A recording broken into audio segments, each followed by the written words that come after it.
Welcome back to the BookEnds YouTube channel. I'm James McGowan. I'm Jessica Faust. And we are literary agents who have taken our popular blog to YouTube to discuss all things publishing. I'm afraid this one falls on me quite a bit. All you! Which annoys me because it was my idea. Here we are, we're all ears. So we're going to talk about how to launch your book. You're going to talk about how to launch a book.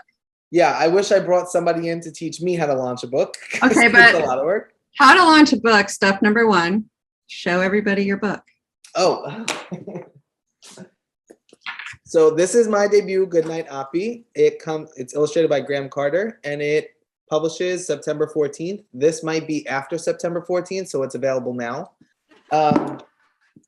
So in the process of promoting this book, I have stressed out a lot, and I thought that we can give like a little introduction to book promotion, especially for a debut author. Yeah, and I'm really excited about this one because I think a lot of agents can talk about how to launch a book, but having the perspective of an author and somebody who's doing it in the middle of doing it is so much different than what my perspective would be. Yeah, and I also want to say, I mean, you've been around a lot longer than I have, so calling me old? No, I'm not. I'm calling you more experienced in launching books. But for me, it all flew out the window, right? Like I had no idea what to expect when I started promoting this book. So an agent can definitely help and offer you advice, but I don't think an agent who has never launched a book will fully understand what it's like to sit in that driver's seat. So I want to recognize that first and foremost is a lot of freaking work. So, I mean, you publish a book with a traditional publisher, right? You kind of assume that the publisher is going to do most of that marketing. And I think they're like full stop, it's not true, right? So it does depend on the publisher, how much they're willing to do and how extensive and really where your book lands on their list and what season. But you as the author or the illustrator will always have a role in promoting that book. And it's going to be a little more extensive than you think it is. So yeah, and I think one of the key things that I always try to remind authors that they forget when we talk about publishers doing marketing, there's a lot of basic steps that a publisher does that we expect every publisher will and should do. That is actually marketing, like getting your book into bookstores, discussing placement with bookstores to get your book in places where people actually see it. Like that's all marketing. Yeah, the very packaging of the book. Yeah, and the pitching the book to publishers, and they do pitch it to review sites and all of those things. So I'm not saying, I just want to be clear that because I think sometimes in the job that you as the author have to do, you start to think the publisher does nothing. Yeah. And there is a bit of a balance, but yes, the heavy lifting is on the author, or it feels that way because it's not your expertise. Yeah, and I mean, all the big ticket items are definitely things your publisher will be doing, right? Like submitting to trade reviewers, you know, any publicity. That's a good way to put it. Like the publisher will usually handle publicity. Yeah. And then your job really is that like ground level, connecting with bloggers, connecting with, you know, reviewers and readers and things like that. Sharing your book on social media, doing events, all of that does sort of rely on you because you are the creator of the book. Naturally, it should rely on you. Yeah, nobody cares about what the publisher tweets. People care about what the authors tweet. Exactly. Look at the publisher's ratios, right? Like go to a publisher's Twitter feed and look at their retweets and their likes. Their engagement's not very high. Yeah. And that's for a reason. They're not real people. People want real people. Yeah. But I would say everything you're doing and everything the publisher is doing should be frequently and like thoroughly communicated. Yes, so important. Like repeat that. Well, it's super frustrating on an author's level, and I've seen it so many times with clients, to have no idea what their publisher is doing for their book, right? And then on the author's level, you should not be doing things that the publisher is doing for your book. So if you're communicating, you're really taking out the best that the other party is doing, and you're building on it, and that's what you should be doing. Yeah, and if your publisher is not communicating, some are better than others, they will when you communicate. So if you send them a list of your plans or what you're going to do, they will tell you, we've already doing that. We've already got that. Oh, in addition, we're doing this. So the best way to sometimes get people to talk is to start talking. Exactly. Yep. And then you have to like timeline. And I think that's probably the most important thing. Like when do you even start communicating? Your book will usually go into that realm of the publishing stage 6 to 8 months before publication. Sometimes it starts a little sooner with cover reveals, things of that nature, but most often it's 6 to 8 months before publication. Sometimes it is a little closer to publication, depending on the publisher. So, Might even, yeah, I would say 6 months is usually when it starts. yeah. Something to consider is 6 months is when the publisher is starting on the back end. They're not always communicating to you that they're starting that 6 months beforehand. So for you, you might not wake up and realize until 3 months or 2 months. It's all okay. It's still going to get promoted. Yeah, one thing to keep in mind is 6 months before your book launches feels really fast and great and exciting to you. Your readers don't care.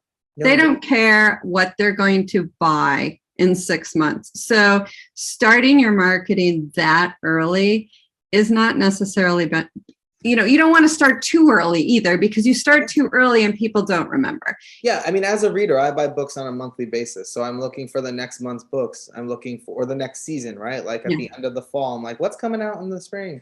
And then even in terms of money, right? Like not every reader will have the money to buy a year's worth of books in January. People wouldn't start buying the books until the month before or 2 months before, when you really start to promote things like that. Right. So once you get your pub date, put a little calendar sticky to start thinking 6 months before your publication, where do I start with all this? Can we discuss in this when to start conversation? Can we discuss pre-orders?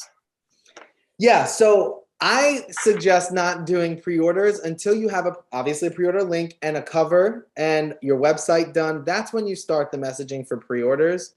The reason pre-orders and getting pre-orders is super important is any pre-orders ship on your pub date. So if I buy James's book today, it doesn't count on a sale as a sale until the day it pubs. So the more pre-orders you get, the higher your chance of hitting a bestseller list. People who hit the bestseller list when they're on that first week of publication do so because of pre-orders, because for the few weeks before the book was out, the promotion was going and people were pre-ordering the book. Now, as with everything in the world, people have different opinions, but a lot of people will tell you don't even start pushing for pre-orders until 2 to 4 weeks before the book pubs, because most people don't want to wait. They don't think like 6 months before the pre-order links, oh, I'll get it now. Most people, unless a book is really getting a ton of buzz, like The Other Black Girl was an example of, I pre-ordered that like 6 months before. Most people don't think to order until, oh, I'll get this in 2 weeks. I can order it now. But I do suggest having the messaging available on your website and your social media. So you can put it up there. I wouldn't drive the point home, but when it's available, a tweet like, hey, my book's available for pre-order, because you're going to be just as surprised as everybody else is always a good thing to do, because it's starting the conversation and you're starting to put your book back on people's minds. Yeah. So, and then have your website available, like you can pre-order now, the links, you want all of that done as soon as you see it's available for pre-order. Yeah, so coming soon changes to pre-order the minute people can start pre-ordering. Exactly. And that's just keeping the lines open that you can buy the book. This is where you buy the book and all of that. But I think it is a good point, particularly in picture books, really, that 2 to 4 weeks is a good time to start all of that promotion moving. Yeah. The really big stuff. Yeah. Yeah. That you've prepped for. Huh? That you spent the last 6 months prepping for. Yeah, and so the reason why I suggested putting that sticky on your calendar at 6 weeks is because the messaging around 6 months, is the messaging around your book has really started to develop. Like you have cover copy, you know how people are describing the book. You're starting to get some, reviewers reading things maybe. So bookstores are starting to order. Right. So you know really how people are starting to react, and then you can start driving in on the things that you really want to. Yep. So for me, people had Oppy pretty early on. And I knew that people were responding well to like the nonfiction elements. So then I can really pick up on the steam in my marketing. And I had a list on a note app where I just threw ideas, right? Like for me, I knew that the new rover was landing and I wanted Oppy to give the new rover tips. So I put that, then we started having all these ideas, and you will forget them. So in 6 months, you open that document, you jot all your ideas down, and you can start to plan on them. So as you get closer to, there's all of the fun stuff like interviews and giveaways. And I think this is something that you want to speak to your publisher about. Do they have intentions on a blog tour? Do they have intentions on an actual tour? All of those things are something you can work with them on. They can put you in connection with their contacts. You can really develop a schedule for them. They might do giveaways. How can you supplement their giveaways? So my publisher did a couple of Goodreads giveaways, and I did an Instagram and Twitter giveaway to get people excited about it in the community that I am a part of. Those are all fun ways to do it. And then everybody really looks towards a launch party. Yeah. I don't particularly want a launch party. I don't think you're alone. I think there are a lot of authors who stress out about a launch party. Yeah, I mean, a launch party is your time to celebrate. If you want to do that, you absolutely should. Pick a bookstore, do a pre-order, incentive where people order from that bookstore. Maybe they get a signed copy or bookmarks or something like that, and then you can drive, books sales to your local bookstore. You could do a party with them. You can have folks come do a signing. All of those things are something that you want to start planning probably 2 to 3 months out because you want to get on the bookstore schedule. Again, if that's something you want to do, it doesn't hurt to start that sooner rather than later because it's stressful. So I have a question. What are one or some of the most fun things you've done? Are doing. Yeah, I'm doing a blog tour, or have done a blog tour at this point with several of the big bloggers in the picture book space. Nice. And I think I really wanted to dial my marketing into social media because that's where I have a big enough platform. And that's where all the people that I like are. So yeah, I did blog tours and promoted the book that way. For me, Oppy has a lot of school and library potential, and really connecting with teachers and making activity guides and things along those lines has been really fun. Activity guides for picture books is another thing you can ask your publisher if they have thoughts on. So that has been fun. And then I'm also part of a co-marketing group, which maybe we should talk about that a little bit because I think they're getting... Do tell me what they are. Yeah, they're getting more and more frequent. It's a group of other authors at the same stage of your career, whether they're all debuts or they're all picture book writers or they're all science fiction writers. Band together, maybe you form a Slack channel or something, and you're promoting each other's books.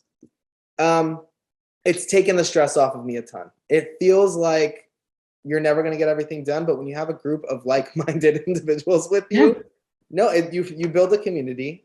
So you get ideas from what somebody else is doing. You can form review trains. So I can review Jessica's book. Jessica can review Kim's book. Kim can review my book. And then we all have some reviews on Goodreads and Amazon. Just so you know, Jessica doesn't write books. No, neither does Kim. And then, boosting things on social media. If I did post those Oppy tips for perseverance, then they all boosted them and liked them, and they helped drive, engagement and algorithms, which is really great. And I think for writers who are just getting started in the business, they offer community and connection on things like... Just so important. I mean, even critique partners. We've even swapped manuscripts back and forth in my group. Is this thing right? Am I doing this right? Am I asking for the right thing? Can I ask for this? Did you get this? What does your agent think about this? All of that stuff. That information just helps people feel more confident in what they're doing. And I think that's something that's really great about a co-marketing group. So if you don't have one and you're interested in one, definitely seek one out. Can I ask how you find them? Because I think a lot of people want to know, well, how did you find yours, or how do I find them? They're on Twitter and Instagram, and they will pop up as that book, all those books start to get announced is one way, and then you can always reach out. I was reached out too. So the people that are forming those groups, they are scouring PW's marketplace emails or publishers marketplace, and they're looking for books that are publishing in a year. So for us, it was 2021. And then they're reaching out, like, are you interested in joining? And then that's how I found mine. But you can also reach out yourself. If you have a friend that's in one, ask about theirs. You can develop your own. Would it all have to be debuts? So your group is all publishing 2021. Are you all debuts, or are there some? Yeah, so my group is all debuts, but there are several that are not, that are, just books publishing this month, which, and then my group now is talking about next year. Like, there are a bunch of people who have books coming out next year and the following year, so they'll keep it going. So you really do develop relationships that last a long while. I think it's worth it. They could get overwhelming, especially if you're a busy person outside of your book scheduling. But it is something to consider. Well, and it's always good to have connection and try a new way of doing things. If it's not for you, you can always drop out too. Yep, exactly. So the last thing that I wanted to talk about is when to ask your publisher for something, because it always feels like you're being a pain and you're not being a pain. You're just advocating for yourself. So if you want to ask your publisher for something, ask. You never know what they'll say yes to. I mean, this is where I come in. You can get your agent to ask too. Yeah, you can get your agent to ask as well. And then you never know what they're going to give you. I mean, I didn't want to do a launch party. So I went to my publisher and said, can you do a blog tour, please? Just take this off my hands. And they organized the entire thing for me. I didn't have to worry about anything besides writing the blog posts. Yes. And we moved on. Do you want a coloring page? Do you want an activity guide? What are the things that your publisher is willing to do? But you won't know until you ask. And from my perspective, when you have those conversations, it shows an investment on your part. Yes. Anybody can say no. And trust me, publishers spend every day saying no to a lot of people. So they're not afraid to do it. But by asking these things and, of course, being respectful and, hey, have we thought about this? Do you think we could do this? Or here are some thoughts. How, I'd love to have you involved in this. Can we do this? The more not more, you don't want to send them every day an email, but a show of investment and that you're serious in the work you're doing really makes the publisher work harder for you. Because let's face it, we all work harder for somebody who works hard. Yep. Yeah. And again, I think we said it earlier, you're not going to know what you should be doing if you don't know what your publisher is doing and vice versa. So the best thing you can do is just put it all out there, compile everything in an email and send it over and see what they say. Yep. Have the conversation. If they're not doing something and you have the means to do it, then you do it. Yep. That's great. Can we see the book again, though? Good Night Oppy. This will be posting after September 14th. So this is on the shelves now. And I hope I won. Yeah. Congratulations. Awkward. It's a practice. It is practice, but it's awkward. That's another thing. Get comfortable talking about your book because it's weird. Well, I hope this was helpful for anybody launching a book or soon to be launching a book or hoping to soon be launching a book. Thank you for watching. We hope to see you back here next time. Bye.